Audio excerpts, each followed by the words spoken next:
हाँ जी, नमस्कार आप सभी को।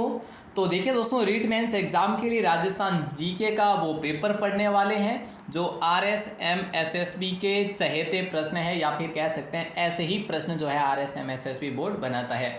तो शुरू करें दोस्तों क्लास को, लेकिन उससे पहले बता देना चाहता हूं कि आप इस क्लास के आखिर तक जुड़े रहिएगा। ज़्यादा लंबी क्लास नहीं है, 12 मिनट में हम लोग 25 से 30 क्वेश्चन कवर करेंगे, साथ ही साथ एडवांस देखेंगे। और आपको ये पीडीएफ डाउनलोड करनी है तो आप राजस्थान क्लासेस सर्च करिएगा, कहाँ पर? गूगल पर। तो आपको फ्री में पीडीएफ भी उपलब्ध करवा दी जा रही है वहाँ पर। ओके दोस्तों, शुरू करें। चलिए, लेकिन आखिर में एक सवाल पूछूंगा जिसका आंसर आपको कमेंट में देना है, और क्लास को शेयर किए बिना बिल्कुल भी आपको नहीं जाना है। प्लीज़ शेयर ज़रूर करना। पहला सवाल आपकी स्क्रीन पर है, जो हमने कल भी देखा था। थार एक्सप्रेस मुनाबाव से कहाँ तक के बीच में चलती है दोस्तों। तो थार एक्सप्रेस जो है, ये सवाल 3 से 4 बार एग्जाम में पूछा गया है। तो खोखरा पार के मध्य चलती है, यानी ऑप्शन बी आपका सही जवाब है। अगला सवाल है, मेहनसर विख्यात है क्योंकि यहाँ पर दोस्तों ये मेहनसर जो है ना, क्यों विख्यात है? आपको ये भी पूछा जा सकता है कि तोलाराम मकसरा का महफिल खाना है, क्या इसीलिए है? बिल्कुल इसीलिए है। क्या सोने की दुकान है यहाँ पे, सोने चांदी की हवेली जैसे कहते हैं, क्या इसलिए है? बिल्कुल। यहाँ पर ये भी है, श्री राम और कृष्ण की लीलाओं का चित्रण भी यहाँ पर होता है। तो यहाँ पर तो ऑप्शन डी सही होगा, लेकिन आपको प्रश्न में इनमें से केवल एक भी पूछा जा सकता है। तो ऐसे में आप लोग याद रखना दोस्तों। बहुत अच्छा सवाल है। मेहनसर कहाँ पर है? बोले सर झुंझुनू में है। चलिए, बहुत बढ़िया। महिला चित्रकार कमला और इलायची। दोस्तों ये कमला और इलायची जो है ना, ये आपको कहाँ पर जो है देखने को मिलता है, यानी कौन सी चित्र शैली में देखने को मिलती है? चित्रकार, ये नाथ द्वारा शैली में मिलती है। ठीक है, आप याद क्या रखेंगे? कमला और इलायची जो है ना, दो महिलाएं हैं, और इलायची जो है ये नाथ संप्रदाय की जो नाथ संप्रदाय नाम आ रहा है, नाथ शैली की चित्रकार है। दोस्तों यूनिक नाम है, और याद रखने में इतनी ज़्यादा कोई दिक्कत आए ऐसा हो नहीं सकता। यहाँ पे ऑप्शन डी आपका सही होगा। देवनारायण जी के संबंध में सत्य कथन कौन सा है? देवनारायण जी के संबंध में जन्म इनका आसीन भीलवाड़ा 1243 में हुआ। बिल्कुल ठीक बात है। इनकी फड़ का गायन गुजर भोपे रावण हता वाद्य यंत्र के साथ करते हैं। दोस्तों मुझे इनमें से एक सही लगा है, तो केवल एक को ही करें ना हम। हाँ सर, ऑप्शन ए को कर दो, क्योंकि फड़ का गायन गुर्जर भोपे नहीं करके यहाँ पर फड़ का गायन करते हैं, गुर्जर भोपे ही करते हैं, लेकिन रावण हता का प्रयोग नहीं करके यहाँ पे जंतर का प्रयोग करते हैं। दोस्तों जंतर जो वाद्य यंत्र होता है उसका प्रयोग इनके द्वारा किया जाता है। याद रखना, रावण हते का प्रयोग बाबू जी के भोपे और रामदेव जी के भोपे करते हैं। अगला सवाल है, निम्न में से कौन सा विद्युत केंद्र पावर स्टेशन राजस्थान राज्य विद्युत उत्पादन निगम लिमिटेड के स्वामित्व और संचालन के अधीन नहीं है? चबड़ा है दोस्तों, चबड़ा जो कि कहाँ पर है? बारा में है। गिरल आपका कहाँ पर है दोस्तों? बाड़मेर में, जो ये भी है। और धौलपुर और आगूचा, इनमें से कौन सा होगा? बोले सर धौलपुर भी है, लेकिन आगूचा नहीं है इसके अधीन। तो ऑप्शन डी आपका यहाँ पर भी सही जवाब होगा। देखिए साथियों, अगला सवाल है, विंध्यन कगार भूमिया किस नदी के बीच में स्थित है? तो ये आपका राइट आंसर क्या होगा? ऑप्शन ए होगा, चंबल बनास। चंबल बनास नदी है जो आपका सही जवाब होगा। विंध्यन कगार भूमि आपको देखने को मिलती है। चंबल 6 जिलों में प्रवाहित होती है, बनास भी 6 जिलों में प्रवाहित होती है, तो लूनी भी आपकी 6 जिलों में। ये 3 ऐसी नदियां जो राजस्थान के 6 जिलों में प्रवाहित होती है। नेक्स्ट सवाल जो कि डबल रोल में आपके लिए, कालीबंगन या कालीबंगा सभ्यता के लोग किस लिपि का प्रयोग किया करते थे? दोस्तों देखो, यहाँ पर आपको है ना सैंधव लिपि भी ऑप्शन मिल सकता है, ऑप्शन आपको अज्ञात भी मिल सकता है। अज्ञात मिले तो अज्ञात कर लेना, अगर ऐसा सवाल मिले ऐसा ऑप्शन के साथ में तो सैंधव कर लीजिएगा, बेहतरीन सवाल है। दोस्तों कालीबंगा सभ्यता की बात करें, आपको कहाँ पर देखने को मिलती है? हनुमानगढ़ में देखने को मिली है। और कालीबंगा सभ्यता में हमें ग्रिड पद्धति की खेती के साक्ष्य मिले हैं, ऊँटों के साक्ष्य भी मिले हैं हमें। तो यहाँ पर हमें दोस्तों क्या है, काली छूड़ियाँ जैसे कहते हैं, इसका शाब्दिक अर्थ है काली छूड़ियाँ दोस्तों। और इसकी साथ साथ बात करें, पहली जो खोज है इसकी किसने की थी दोस्तों? अमलानंद घोष के द्वारा खोज करी गई थी 51-52 में, आप सभी को पता है। तो 1961 से इसकी जो है इसका उत्खनन शुरू करवाया गया था बीबी लाल और बी के थापर के द्वारा। सारी चीज़ें आपको याद होनी चाहिए। अगला सवाल देखिए, काजलियो गीत किस अवसर पर गाया जाता है? हालांकि ये सवाल हमने पिछले 1-2 दिन में पढ़ा भी था। तो ये काजलियो गीत जो है ना दोस्तों, ये विवाह के अवसर पर गाया जाता है, यानी कि ऑप्शन बी आपका सही और सटीक आंसर होगा। ठीक है, अच्छा सवाल है दोस्तों। और अगला सवाल आपकी स्क्रीन पर है, क्या पूछा जा रहा है? भुगत्री वस्त्र क्या है? देखिए दोस्तों, भुगत्री वस्त्र जो है ना, ये क्या है? भुगत्री वस्त्र क्या है? ग्रामीण क्षेत्र में पुरुषों के शरीर के ऊपर भाग में शरीर के ऊपरी भाग में पहना जाने वाला वस्त्र है क्या? हाँ सर, यही है। भुगत्री क्या होता है? ग्रामीण क्षेत्रों में, या फिर आप कह सकते हैं आदिवासी क्षेत्र में, है ना। आदिवासी क्षेत्रों में पुरुषों के शरीर के ऊपरी भाग में पहना जाने वाला वस्त्र है। मैंने ये आदिवासी क्यों लिखा? क्योंकि भुगत्री उसी साइड में अधिक पहना जाता है। देखिए, बरसिंहसर ताप जो परियोजना है ना दोस्तों, बरसिंहसर ताप परियोजना जो है, ये आपका कहाँ पर है? बीकानेर में है। ठीक है, कहाँ पर है दोस्तों? बीकानेर में। ऑप्शन ए आपका राइट आंसर होगा। अगला सवाल है कि कुंभलगढ़ दुर्ग के संबंध में सत्य कथन आपको चुनना है। कर्नल जेम्स टॉड ने इसको कुंभलगढ़ की तुलना जो है एस्ट्रूस्कन से की। इस दुर्ग के प्रमुख शिल्पी मंडन थे। तो सत्य कथन आपसे पूछा है, तो जहाँ तक हमें लगता है कि दोनों के दोनों सत्य कथन ही है, यानी ऑप्शन सी आप सभी का लॉक होगा। दोनों के दोनों सही कथन है। कुंभलगढ़ के निर्माण के बारे में बात करें तो कुंभा ने निर्माण करवाया था दोस्तों। ठीक है, तो याद रखना 1456 में इसका निर्माण जो है 58 तक पूर्ण हुआ था, याद रखना। ठीक है, अगला सवाल आपकी स्क्रीन पर है कि एकीकरण के चरण और दिनांक आपसे दी जा रही है और आपको सुमेलित यानी असुमेलित आपको बताना है।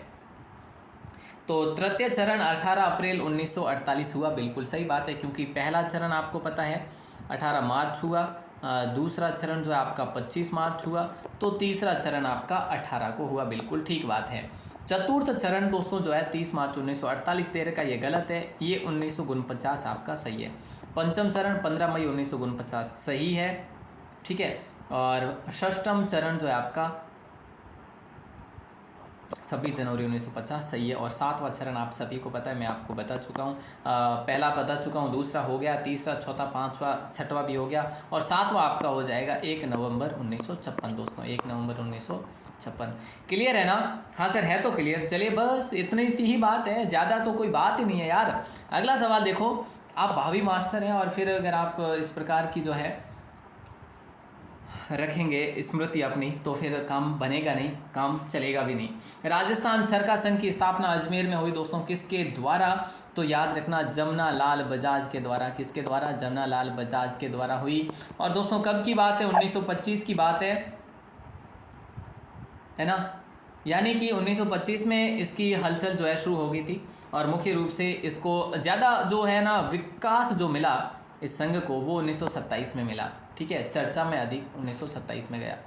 अगला सवाल है, महाराणा प्रताप ने समझौता करने हेतु अकबर ने सबसे पहले किसे भेजा था? अकबर ने सबसे पहले कौन से शिष्टमंडल भेजे थे? सभी को पता है 4 भेजे थे। सबसे पहले किसे भेजा था? तो हम लोग पढ़ते हैं जमा भाटो, यानी पहले जलाल खान को भेजा, फिर मान सिंह को, फिर भगवंत दास को, फिर टोडरमल को। टोडरमल को सबसे लास्ट में भेजा।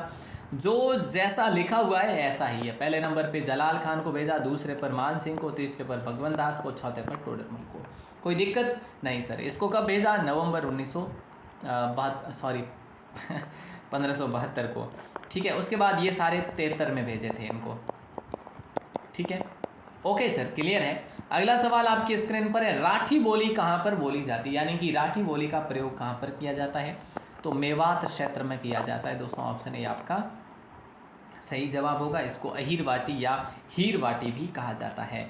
अगला सवाल देखिए दोस्तों, अगला सवाल है, राजस्थान के किन जिलों में मध्यम काली मिट्टी पाई जाती है?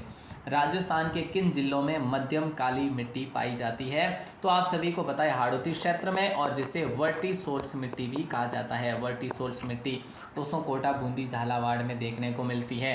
अगला सवाल आपकी स्क्रीन पर है, जैसलमेर में स्थित पटवों की हवेली। सर पटवों की क्या सालिम सिंह की हवेली कहाँ पर है? सर सालिम सिंह की हवेली आपके कहाँ पर है दोस्तों? ये भी आपके जैसलमेर में है। सर नथमल की हवेली कहाँ पर है? नथमल की हवेली भी आपके जैसलमेर में ही है दोस्तों, याद रखना। ठीक है, तो दोस्तों ये पटवों की हवेली है ना, इसको गुमान चंद पटवा ने बनवाया था, अपने 5 बेटों के लिए बनवाया था, यानी 5 मंजिला ये हवेली है। सालिम सिंह की बात करें ये भी 5 मंजिला है, नथमल की बात करें तो भी 5 मंजिला ही है। ठीक है, अच्छा सवाल है दोस्तों, यहाँ पर आपको कुछ नया सीखने को ज़रूर मिला है। लाल दोमट मिट्टी राजस्थान में कहाँ पर पाई जाती है, ये आपको बताना है। और दोस्तों अगर आप लोग आखिर तक इस क्लास को देख पा रहे हैं तो हमारी तरफ से जो आपके लिए चूक हो रही है वो आप कमेंट सेक्शन में बिना किसी संकोच लिख सकते हैं कि सर आपको इस पर जो है अधिक ध्यान देना चाहिए, या फिर इस प्रकार का आप कर सकते हैं, या फिर आपको कौन सा टॉपिक चाहिए अगला, तो टॉपिक वाइज भी आपके लिए मैं क्लास दे सकता हूं। तो आप ज़रूर हमें कमेंट करके बताइए प्लीज़। तो यहाँ पे लाल दोमट मिट्टी जो है राजस्थान में कहाँ पर पाई जाती है, डूंगरपुर और बांसवाड़ा में, यानी ऑप्शन ए आपका ठीक जवाब होगा। अगला सवाल है, ऊपरमाल पंच बोर्ड की स्थापना दोस्तों, ऊपरमाल पंच बोर्ड की स्थापना 1917 ईस्वी में हुई थी दोस्तों। विजय सिंह पथिक ने विजय सिंह पथिक, जिनको भूप सिंह के नाम से जाना जाता था, यानी इनका मूल नाम भूप सिंह था, ये बरेली से थे। ठीक है दोस्तों, यहाँ पे ये चीज़ ध्यान रखने वाली है कि ये जो पंच बोर्ड है ना, इसका जो सरपंच बनाया गया था वो किसको बनाया गया था, मन्ना पटेल को बनाया गया था, मन्ना पटेल को। तो ये कब इसकी स्थापना हुई थी, 1917 ऊपरमाल, 1917 ऊपरमाल पंच बोर्ड। अगला सवाल है कि राजस्थान के किस जिले में युद्ध संग्रहालय की खोज की गई, राजस्थान के कौन से जिले में युद्ध संग्रहालय की खोज की गई। ये सवाल आपको अगस्त 2015 में पूछा गया दोस्तों। कब, रीट भर्ती परीक्षा में। और आज आपके सामने भी वापस भी आ चुका है ये क्वेश्चन। तो कहीं ना कहीं आप सभी का राइट आंसर क्या होगा, जैसलमेर हो जाएगा, युद्ध संग्रहालय की स्थापना। अगला सवाल है, डाबी में जो किसान सभा पर गोलियां चली थी दोस्तों, उस समय किसकी मृत्यु हुई थी, कौन शहीद हुए थे, ये आपसे सवाल किया जा रहा है। और राइट आंसर आप सभी का हो जाएगा नानक जी भील। ठीक है, अच्छा सवाल है। और इनके साथ में एक व्यक्ति थे जिनका नाम था देवीलाल गुजर। ठीक है, अगला सवाल है, पूछा जा रहा है 1800 ईस्वी में किस विद्वान ने प्रथम बार वर्तमान राजस्थान क्षेत्र के लिए राजपूताना नाम का उपयोग किया था। तो दोस्तों राइट आंसर बताइए, राइट आंसर बताइए जल्दी से बस, है ना। ऑप्शन डी लॉक हो जाएगा। प्रथम बार वर्तमान राजस्थान क्षेत्र के लिए राजपूताना शब्द जो है जॉर्ज थॉमस ने लिया था, 1800 ईस्वी की बात है दोस्तों। और अगला सवाल है, कमला और इलायची की चित्र शैली की महान चित्रकार हुई थी, बात हो गई हमारी, है ना सर। हाँ अभी सर बात हो गई अपनी, चलिए नाथ द्वारा।